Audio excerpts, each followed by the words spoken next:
Hey everyone, and welcome back for another deep dive. Today we're going to be taking a look at 100 Mental Models. It's this really awesome book that basically gives you a whole bunch of thinking tools from all these different fields.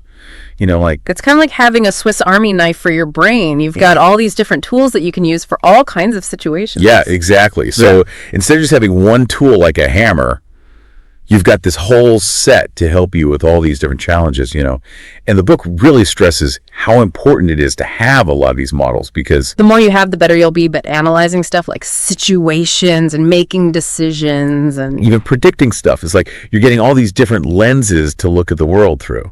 Exactly. So the book also gives us this cool mental map to help us navigate all this information. It's got all these categories like philosophy, math, physics, biology, you name it. But the thing is, these categories are more like starting points. Like a single model can often apply to tons of different areas. Yeah, it's kind of like everything's connected, right? Absolutely. Knowledge is all interconnected, and that's what makes these models so powerful. Okay, so let's dive into some of these specific examples. I'm going to start with one from philosophy that really got me thinking. Memento mori, which basically means remember you must die. I know it sounds a bit morbid, but it's really more about making the most of the present moment. Not wasting time on things that don't matter. Yeah, it's about figuring out what's truly important. Then there's another one from philosophy I really liked, The Allegory of the Cave by Plato. It's about how our perceptions can be so limited by our own experiences and biases. It's like we're all stuck in a cave, mistaking shadows for the real deal. Yeah, it's a good reminder to always question your assumptions and be open to different points of view. All right, let's jump into math now. One that caught my eye was scale. The book uses examples like maps and models to show how understanding scale can totally change how we see things. Like, think about it. You wouldn't use a map of a city to find your way around inside a building. Understanding scale lets us grasp the massive size of the universe, but also all the tiny details in a single cell. Right. And then there's the tipping point. You know how sometimes just a tiny little thing can cause a huge change? The book uses examples like water reaching its boiling point or those viral videos that blow up out of nowhere. It's crazy how those seemingly insignificant things can cause such massive shifts. And it reminds us that even small actions can have a big impact. Okay, let's move on to physics. One concept that stood out to me was critical mass. It's that point where a chain reaction becomes unstoppable, like when a fire has enough fuel to burn on its own. And you can use this to understand all sorts of things, like how ideas spread or how social movements grow or even how a business becomes successful. So it's all about hitting that point where things just take off on their own. Okay, time to zoom in on the microscopic world. I was always fascinated by the kinetic theory in chemistry. It explains how even things that look totally solid are actually made up of atoms and molecules that are constantly moving. Yeah, it's a whole hidden world of activity happening right under our noses. All right, last one for now. Let's head to biology. Ever heard of the Red Queen effect? It's inspired by Alice in Wonderland. Basically, it means we have to constantly adapt just to stay in the same place. It's like running on a treadmill. If you stop, you fall behind. It's a good reminder that complacency can be dangerous. So whether it's in nature or business or even our personal lives, we got to keep adapting to survive and thrive. Exactly. Okay, and since we're talking about human behavior, we can't forget about psychology. The book dives into this idea called thinking fast and slow. It basically says our brains have two systems. System 1, which is like super fast and intuitive, and System 2, which is slower and more deliberate. So it's like having two drivers in the car. One who's impulsive and emotional, and the other who's more rational and thoughtful.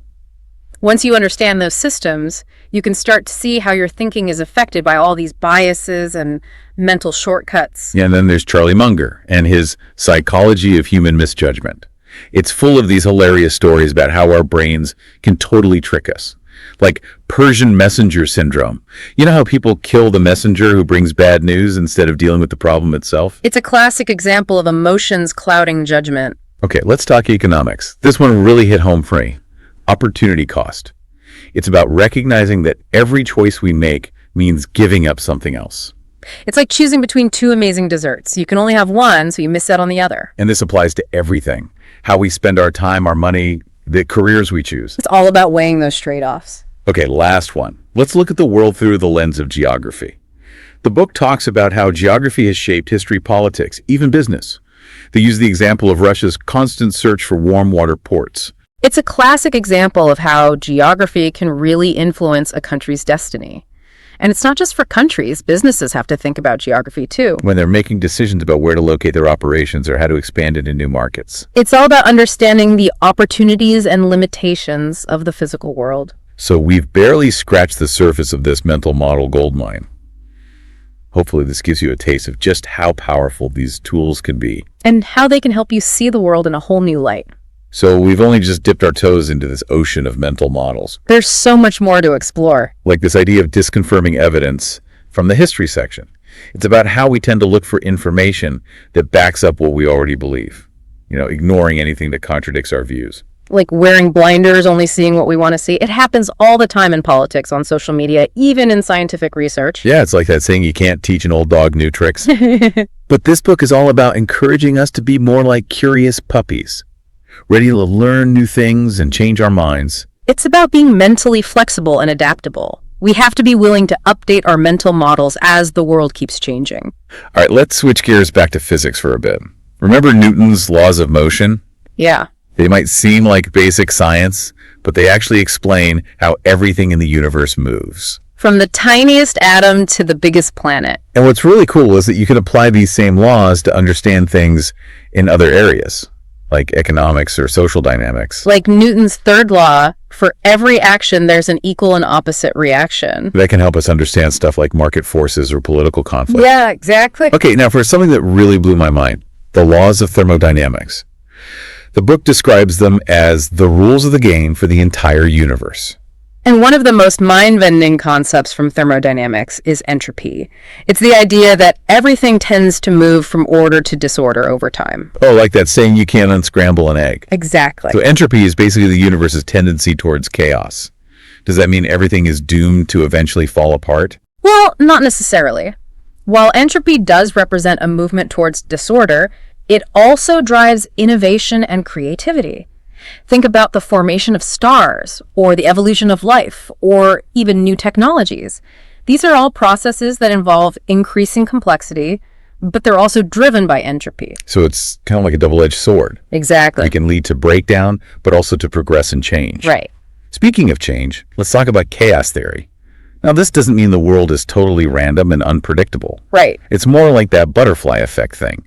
A butterfly flaps its wings in Brazil and causes a hurricane in Texas. Exactly. Chaos theory shows us that even small, seemingly insignificant events can have a huge impact on complex systems. So we can't always predict or control the consequences of our actions, no matter how hard we try. Right. But we can definitely try to make smarter decisions when things are uncertain. The book talks about the importance of probabilistic thinking, which means thinking in terms of probabilities instead of being absolutely certain. It's a super important skill in a world where we don't know everything. Right, because we often overestimate how well we can predict the future and underestimate the role of chance. Yeah, probabilistic thinking helps us make better decisions by considering all the different possible outcomes.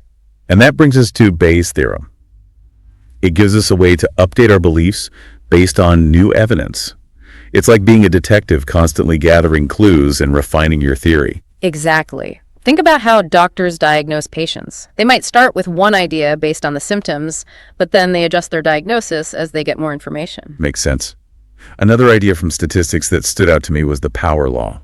It explains how a small number of things often account for a huge chunk of the results. Like the distribution of wealth or the popularity of websites. It's wild how this pattern shows up everywhere. It's like the Pareto principle or the 80-20 rule. Yeah. 80% of the effects come from just 20% of the causes. And then there's regression to the mean.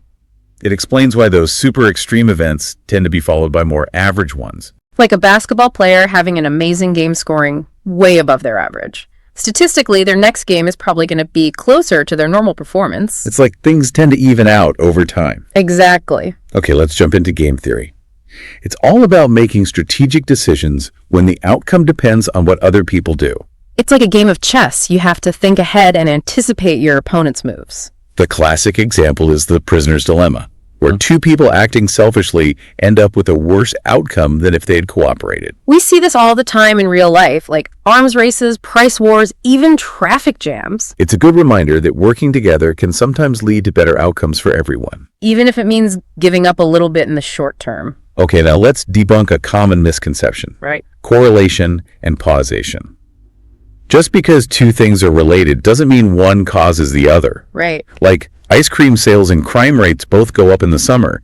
Doesn't mean eating ice cream makes people commit crimes. Of course not. There's probably another factor like hot weather that's affecting both. It's a reminder to be careful about jumping to conclusions. Yeah. We need to look for the real underlying causes. Absolutely. Another important statistical concept is standard deviation. It measures how spread out a set of data is. Like, think about test scores. A high standard deviation means the scores are all over the place. A low standard deviation means they're clustered closer together. And this is used everywhere from finance to quality control to understanding social trends. It helps us understand how much variation there is in a set of data. Okay, and then there's the law of large numbers. Basically, the more data you have, the more reliable your conclusions are likely to be. It's like flipping a coin a few times. You might get heads more often than tails, but if you flip it thousands of times, it'll even out. Makes sense. This is super important for things like polls, scientific studies, or investment returns. The more data we have, the more confident we can be in the results. Okay, let's talk about a model that's often used in finance and risk management. Inversion. It's about thinking backward from the outcome you want. Like reverse engineering success. Instead of focusing on what you want to achieve, you focus on what you want to avoid. It's a powerful way to approach problems. Another idea that's super relevant in today's crazy world is fragility, robustness, and anti-fragility. These terms were coined by Nassim Taleb. They describe how systems respond to stress and shocks. Okay, can you break that down for me? So a fragile system breaks down under pressure. A robust system can handle shocks without much damage, but an anti-fragile system actually benefits from stress and disorder. So like the human body. When you lift weights, your muscles get stronger. Exactly. That's anti-fragility. So it's about building systems that can survive challenges and actually become stronger because of them. Right. And then there's the idea of the black swan. Also from Nassim Taleb. Those super rare but high-impact events that can completely change everything. Like 9/11, the 2008 financial crisis, or the COVID-19 pandemic. So how do you prepare for something you can't predict? Taleb argues that we should focus on building anti-fragile systems. Systems that can handle those unexpected shocks. Okay, let's switch gears to the world of engineering now, where things are all about being practical and solving problems. One concept that's often used in software development is debugging. It's a systematic way to find and fix errors in a system. Like being a code detective. Exactly. Breaking the problem down into smaller parts to find the root cause. So it's not just about randomly trying things until something works. No, it's about having a clear process for analyzing the problem and testing different solutions. And this approach can be applied to all sorts of problems, not just software. Right. Speaking of preventing things from going wrong, let's talk about quality control. It's all about making sure products and processes meet certain standards. Like having a checklist to make sure everything is up to par. And this can be used in any area where you want to maintain high standards. Not just manufacturing. Exactly. The book talks about having clear standards, regular inspections, and a system for catching and fixing defects. Right. And that leads us to feedback loops. They're essential for continuous improvement. Think about a thermostat. It uses a feedback loop to keep the temperature constant. So it's like a self-regulating system. It constantly adjusts based on the information it's getting. Exactly. And we see feedback loops everywhere. In biology, economics, social networks. It's how systems learn and adapt. Right. Okay, last one for this round. Let's talk about the backup system model. It's all about having redundant systems in place to prevent those catastrophic failures. Like backing up your computer data on multiple servers. If one crashes, you don't lose everything. So it's like having a plan B or even a plan C just in case. Exactly. It's about thinking ahead and putting safeguards in place to minimize damage. Okay, let's get back to some more of these awesome mental models, starting with chemistry. The book breaks down the basics of atoms and molecules, those teeny tiny building blocks that make up everything around us. It's amazing how those little things determine the properties of like literally everything, from the air we breathe to the food we eat, just the way atoms are arranged and bonded together. And the book even gets into the different shapes those molecules can have. Oh yeah, like tetrahedral or octahedral. The molecular architecture. It's so cool. And those shapes actually determine how molecules interact with each other. Which then drives all those chemical reactions that are essential for life. Exactly. Speaking of reactions, we can't forget about catalysts. They're kind of like those friends who bring people together but don't get involved in the drama themselves. I love that analogy. Catalysts speed up reactions, but they don't get used up in the process. They're crucial for so many things, like digesting, food producing energy, making all the stuff we use every day. And there's even a special type of catalyst called an autocatalyst. Right. What's cool about those is they're actually produced by the reaction they catalyze. It's like a self-perpetuating cycle of creation. Whoa, that's wild. Okay, let's switch gears back to biology for a bit. One concept that really jumped out at me was incentives. It's all about what motivates behavior in both humans and animals. Yeah, incentives can be internal, like wanting food or shelter, or external, like rewards or punishments. Right. The book says understanding incentives is key if you want to influence behavior. Like getting people to adopt healthier habits. Or encouraging teamwork. Exactly. Speaking of teamwork, the book also talks about how cooperation has been super important for humans. It's allowed us to build complex societies, develop new technologies, overcome all sorts of challenges. We see it everywhere in nature, too. Yeah. Ant colonies, beehives, packs of wolves, flocks of birds. It's a powerful reminder that we can achieve a lot more when we work together. For sure. Now let's talk about adaptation. In a world that's constantly changing, it's a key survival skill. And it's not just about reacting to change, it's also about anticipating it and preparing for what's coming. Like those companies that embraced the internet early on, or people who switched careers after losing their jobs. Yeah, adaptation is all about flexibility, resilience, and being willing to learn and grow. Now let's zoom in on the world of genetics. The book takes us on a journey through DNA, the blueprint of life that contains all the instructions for building and maintaining an organism. It's mind-blowing how this one molecule shapes everything about us, from our physical traits to our predisposition to diseases. It's passed down from generation to generation. And understanding DNA has totally revolutionized so many fields. Medicine, agriculture, even criminal justice. And then there's cell division, Huh. the process where cells make copies of themselves. Which is crucial for growth development and repairing tissues. But errors in cell division can lead to things like cancer. Yeah, that's why research in this area is so important. Okay, let's circle back to human behavior for a minute. The book talks about self-preservation, that instinct to protect ourselves from harm. It's a powerful driver, but it can sometimes backfire. Like people who smoke or eat unhealthy foods, even though they know the risks. Or those who stay in bad relationships out of fear of being alone. Yeah, self-preservation can sometimes work against our long-term well-being. Exactly. And that brings us to resilience, the ability to bounce back from adversity in tough times. It's what helps us deal with stress trauma, all the curveballs life throws our way. Resilience is so important for mental and emotional well-being. And it's not just about being tough. It's about having good support, a sense of purpose, and the ability to learn and grow from our experiences.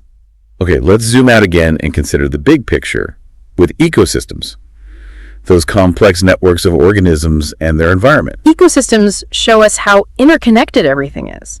Every species has a role to play, and changes in one part can affect the whole system. Understanding this is crucial for dealing with things like climate change and biodiversity loss. Absolutely. And within those ecosystems, each species has its own ecological niche. It's their role in the community, how they interact with other species and use resources. Understanding these niches is super important for conservation. It helps us figure out which species are most at risk and how to protect them.